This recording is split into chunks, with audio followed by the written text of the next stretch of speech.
મારા બધા દર્શકોને સીતારામ. સત્તાના ખેલ કેટલા ભૂંડા હોઈ શકે, કયા સ્તરે જઈ શકે, એના દાખલાઓ તમને વારંવાર મળતા જ હશે. બહાના ગમે તે હોય, પરંતુ સત્તા ભૂખ્યા લોકો સત્તા મેળવવા માટે શું શું કરે અથવા તો શું શું થઈ શકે, એના બધા જ પ્રકારના એક્ઝામ્પલ આ ગુજરાતમાં ભૂતકાળમાં મળી ચૂક્યા છે અને હજી પણ મળી રહ્યા છે. આજે હું તમને સત્તાની એક એવી ભૂંડી રમત કહેવાનો છું કે જે સાંભળ્યા બાદ તમને થઈ જશે કે આવું તો સાવ ના હોવું જોઈએ, અને તમને એવું પણ થશે કે આ ક્યાં નવું છે. કહેવાનો મતલબ કે સત્તા મેળવવા માટે ના તો કોઈ સ્તરની વ્યાખ્યા નિર્ધારિત થયેલી છે, ના કોઈ લિમિટેશન્સ છે કે આવું તો કરીએ તો આવું થશે, જનતા આવું વિચારશે. ના ભાઈ ના. સત્તા મેળવો, સત્તા મેળવ્યા બાદ રૂપિયાના ઢગલા મોઢું ફાડી ફાડીને ઠૂસો અને જાડા પાડા થાવ ને મજા કરો. આ જ રાજનીતિ થઈ ચૂકી હોય એવું લાગે છે. બધી જ વાત સરળ ભાષામાં કરીશ એ પહેલાં કહી દઉં, તમે નિષ્કર્ષ જોઈ રહ્યા છો. મારું નામ છે નિશિત રાજ્યગુરુ.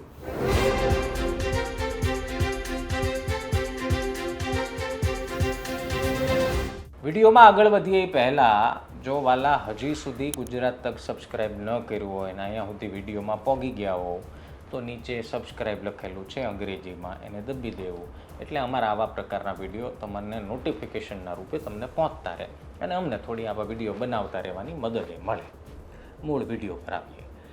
આમ તો ઘણી બધી જગ્યા છે, પરંતુ હું માત્ર 4 પ્રમુખ કેવી રીતે બન્યા એની આજે તમને કહાની કહું કે આ કહાની કેટલી રસપ્રદ છે. આમ સાંભળવામાં સાવ બોરિંગ લાગશે, પરંતુ જેમ જેમ હું તમને આંકડા કહીશ એમને તમને એમ થશે કે આ કાંઈ નવી વાત નથી ને આવું નોય થવું જોઈએ. પહેલાં શરૂઆત કરીએ વડગામથી. વડગામમાં ભારતીય જનતા પાર્ટી પાસે એક બેઠક કોંગ્રેસ કરતાં ઓછી હતી. કુલ 28 બેઠક છે વડગામ તાલુકા પંચાયતની. 14 કોંગ્રેસ પાસે હતી, 13 ભારતીય જનતા પાર્ટી પાસે હતી અને એક અપક્ષ ઉમેદવાર હતા જે જીતી ગયા હતા. એમણે પછી છેલ્લી ઘડીએ જ્યારે પ્રમુખ બનવાની વાત આવી ત્યારે ભારતીય જનતા પાર્ટીનો સાથ પકડ્યો. થયું એવું કે બંનેની ટાઈ થઈ ગઈ અને એવા સમયે કોંગ્રેસના પ્રમુખ જે બનવા જોઈતા હતા આંકડા પ્રમાણે, એમાં અપક્ષ ઉમેદવારે ભારતીય જનતા પાર્ટીને સપોર્ટ કર્યો અને ભારતીય જનતા પાર્ટીની પેનલ વિજય બની અને પ્રમુખ બની ગયા ભારતીય જનતા પાર્ટીના. હવે આવી વડગામની વાત તમને બહુ નોર્મલ લાગતી હોય તો હજી એક તમને વાત કહું. હું ડેટા બધા લખીને લાવ્યો છું એટલે હું ભૂલાઈ ન જાય ને તમને પણ કહેવા થાય કે આવું આવું થાય છે. છોટાઉદેપુર તાલુકા પંચાયત. છોટાઉદેપુરમાં આમ આદમી પાર્ટીએ આ વખતે જોરદાર પ્રદર્શન કર્યું. બધાને એમ હતું કે ચૈતર વસાવા કદાચ એના વિસ્તારમાં કદાચ જીતી જાય તો જીતી જાય, પરંતુ ચૈતર વસાવા અને એમણે જે ઉતારેલા ઉમેદવાર છે એમણે ભારતીય જનતા પાર્ટીને ભીંસ પાડી દીધી અને ભારતીય જનતા પાર્ટીની સમકક્ષ પ્રદર્શન કર્યું. એમાં છોટાઉદેપુર તાલુકા પંચાયતમાં ટાઈ પડી. ભારતીય જનતા પાર્ટીના 13 હતા, આમ આદમી પાર્ટીના પણ 13 છે, એટલે કે 13 26 ટોટલ બેઠકો છે. પણ સીન ત્યાં થઈ ગયો. હવે તમને ફિલ્મી કહાની કહું જે સાચી છે આરોપ પ્રમાણે. આમ આદમી પાર્ટીના 3 ઉમેદવારો એવું કીધું કે અમને પોલીસ અમારું અપહરણ કરીને લઈ ગઈ અને અમને ફેરવ કર્યા. એટલે થયું એવું કે પહોંચી ન શક્યા. 10 લોકો જે બાકીના હતા આમ આદમી પાર્ટીના એ લોકોએ વોકઆઉટ કર્યું અને ત્યાં પ્રમુખ જાહેર કરી દીધા ભારતીય જનતા પાર્ટીના. હવે આમ તો ટાઈ હતી એટલે એવું કહી દેવું કે આમ આદમી પાર્ટીના જ પ્રમુખ બનવા જોઈએ, ભાજપના જ બનવા જોઈએ, પરંતુ એ સવાલ જ પેદા ન થાય એટલા માટે ભારતીય જનતા પાર્ટીના પ્રમુખ ત્યાં બની ગયા, કારણ કે 3 લોકો ત્યાં ઓછા હતા, 3 લોકો આવ્યા જ નહોતા. છોટા ઉદેપુરની વાત કર્યા બાદ હું તમને વાત કરું કદવાલ તાલુકા પંચાયતની. ત્યાં 16 બેઠકો છે. ત્યાં પણ ભાજપ અને આપ વચ્ચે ટાઈ હતી અને અંતિમ ઘડીએ એક વ્યક્તિ આમ આદમી પાર્ટીના ઉમેદવારે એવી જાહેરાત કરી દીધી અથવા તો એવું આરોપ લગાવ્યો કે મારું અપહરણ કરવામાં આવ્યું છે, મને કોઈ લઈ ગયું છે. ત્યાં પણ સ્થિતિ એવી થઈ કે પ્રમુખ ભારતીય જનતા પાર્ટીના બની ગયા.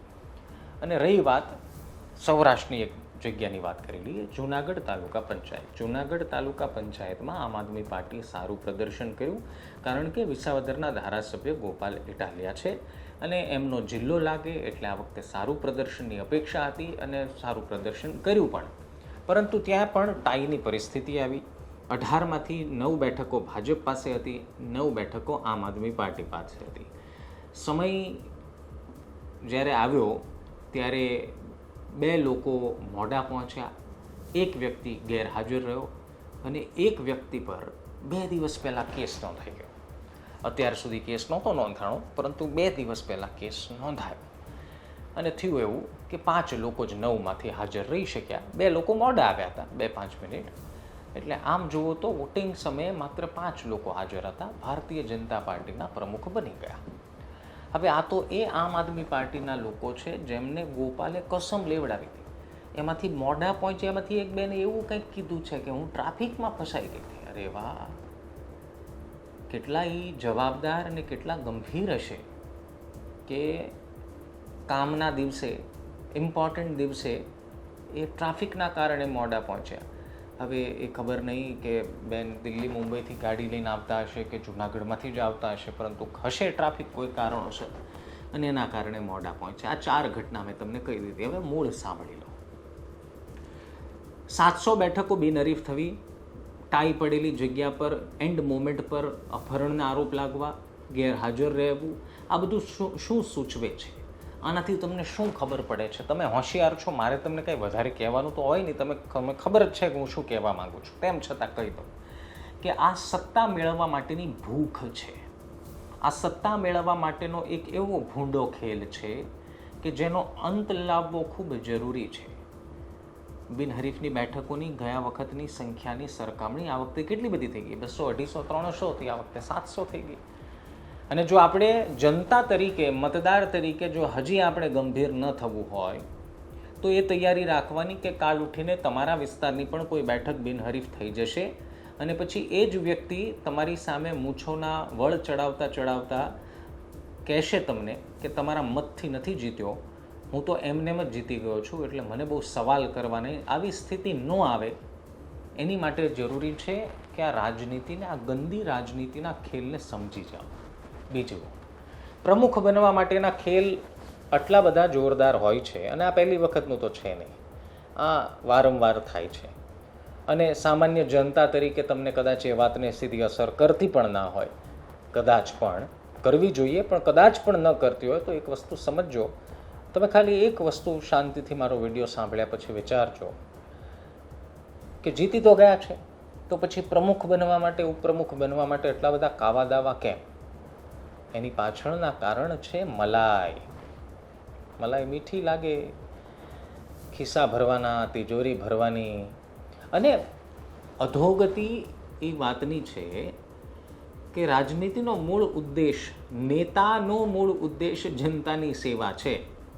આ બધી લોકલ બોડીઝનું મહત્ત્વ, સ્થાનિક સ્વરાજ્યનું મહત્ત્વ, એની પાછળનું કારણ એ છે કે નાનામાં નાના સ્તરે લોકોને સુખ સુવિધાઓ પહોંચે, જીવન જરૂરિયાતની સુવિધાઓ પહોંચે, ઇન્ફ્રાસ્ટ્રક્ચર પહોંચે અને જે સામાન્ય બાબતો છે એનાથી જનતા હેરાન ન થાય.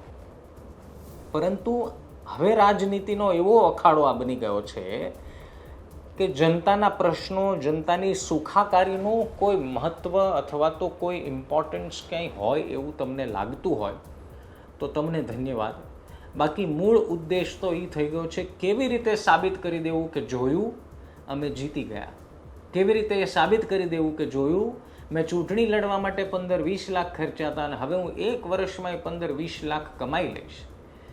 જનતાના પ્રશ્નો, જનતાને પડતી તકલીફ. પણ મજેદાર વાત કહું, સ્થાનિક સ્વરાજની ચૂંટણીમાં ક્યાંય પણ, ઇન જનરલ કહું છું, ક્યાંય પણ તમે એવી વાત સાંભળી કે ભાઈ અમારી સત્તા 5 વર્ષ અહીંયા હતી બોડીમાં, પરંતુ અમારાથી આ કામ છૂટી ગયું છે, અમારી આ ભૂલ છે, પરંતુ તમે અમને ફરી મોકો આપો તો ભૂલ સુધારી લે? ના, બધા એવું જ કીધું કે અમે તો બહુ સારું કર્યું. કોર્પોરેશનના કોઈ કોર્પોરેટરને મળો તો કે અમે 5 વર્ષ તો આખું કાયા પલટ કરી દીધી ફલાણા શહેરની. કોઈ એવું કહેવા તૈયાર જ નહોતો અને હજી પણ છે કે જનતાને શું ખૂટી રહ્યું છે. હવે તમે જ કહો, આટલા ટાઈમથી, આટલા દિવસથી આ બિચારા ખેડૂતો ડીઝલ લેવા લાઈનોમાં ઊભા છે. કયા ભડના દીકરા નેતાએ આવીને એમ કીધું કે ભાઈ આ ખોટું થઈ રહ્યું છે, ગમે એમ કરીને ખેડૂતોને ડીઝલ આપો, પાક વાવવાનો, પાક લણવાનો સમય છે? કયા એ નેતાઓ ઉતર્યા રોડ ઉપર કે આવું ન થવું જોઈએ? વિરોધ પ્રદર્શન કેટલા જોયા તમે? કારણ કે નજીકમાં ઇલેક્શન નથી ને, ચૂંટણી નથી નજીકમાં. વિરોધ પ્રદર્શન કરે તો તમે પાછા મત તો ક્યાં હમણાં આપવા જવાના છે? હમણાં જો 1-2 મહિના પછી ચૂંટણી હોય તો ધાડા ને ધાડા ઉતરી જાય, કેમ કે બીક લાગે ને. તકલીફ એ વાતની છે કે માત્ર વ્યક્તિગત સ્વાર્થ આધારિત રાજનીતિ થઈ ગઈ છે. એમાં જનતા ક્યાંય સેન્ટરમાં છે નહીં, જનતાના મુદ્દાઓ ક્યાંય સેન્ટરમાં છે નહીં, અને ના તમારી સમસ્યાઓની કોઈને પડી છે. આટલી મોંઘવારી, ડીઝલ પેટ્રોલમાં આવો ભાવ વધારો, આવી વિકટ પરિસ્થિતિ જે છે એની જાહેરાત કરવામાં આપણે કેટલી રાહ જોઈ? બંગાળ ઇલેક્શન પતે એટલી રાહ જોઈ. જેવું બંગાળ ઇલેક્શન પત્યું, પરિણામ આવ્યું, ફળ દઈને જાહેરાત થઈ ગઈ, વધ્યા રૂપિયા વધ્યા, 10 દીમાં 3 વાર વધારી દીધા, અને હજી નહીં વધે એવું કોઈ કહેતું નથી. અને એમાં એકંદરે માનીએ કે આંતરરાષ્ટ્રીય સ્તરે પણ સ્થિતિ ખરાબ છે, એટલે એ મુદ્દાને આપણે વેલિડ માની લઈએ.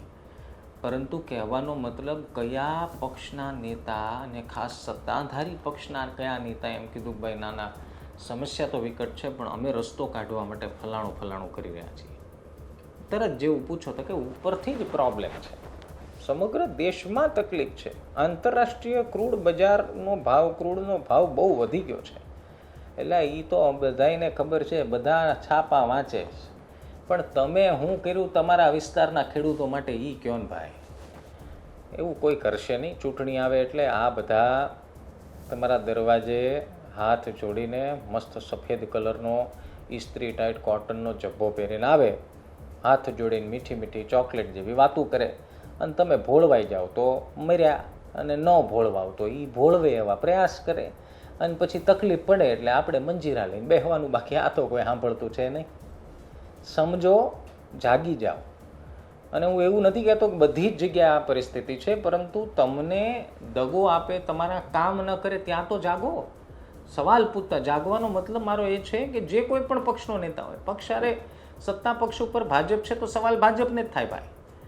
અને કોંગ્રેસવાળા વિરોધ પક્ષમાં, આમ આદમી પાર્ટીવાળા વિરોધ પક્ષમાં છે ને, એ પણ તમારા મુદ્દા ન ઉઠાવતો હોય તો એને તો સવાલ પૂછી શકાય કે ભાઈ અમને આ સમસ્યા છે, એક રેલી બેલી કાઢો. હમણાં એમના કોઈ નેતાને જેલ થઈ હોય તો નથી ધાડા ગાંધીનગર પહોંચી જતા, પણ તમને સમસ્યા પડતી હોય ને કોઈક રેલી કાઢે, એ સાચા તમારા નેતા. બાકી તમારું શું માનવું છે? આવી મલકની વાતો તો હાલ્યા કરશે, પણ તમે શું માનો છો એ કમેન્ટમાં કહેજો. અને ફરી કહું, સબસ્ક્રાઈબ કરતા જજો. કાલ મળીએ. સીતારામ.